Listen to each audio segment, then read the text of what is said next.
নাবালিগ অবস্থায় যার বাচ্চা মারা যায়, ওই বাচ্চাগুলিকে আল্লাহ পাক রব্বুল আলামিন কিয়ামতের ময়দানে বাপ মার জন্য বহুত বড় সুপারিশকারী বানায়।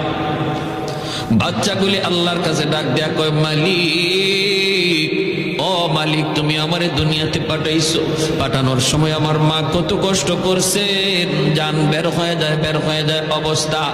এরপরে আমি দুনিয়াতে আসলাম, এত কষ্ট আমি মাকে দিলাম, কিন্তু মার কোনো খেদমত আমি করতে পারলাম না, আমার মা ঋণ আমি শোধ করতে পারলাম না।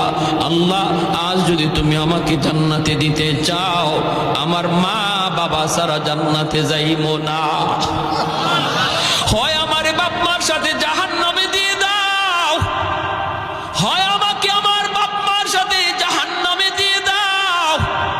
রব্বুল আলামিন তখন বলে, বান্দারে, আমি আল্লাহর আদত হচ্ছে জাহান্নামীকে জান্নাতে দেওয়া, কিন্তু কোন জান্নাতীরে জাহান্নামে দেওয়া এটা আমার আদত না।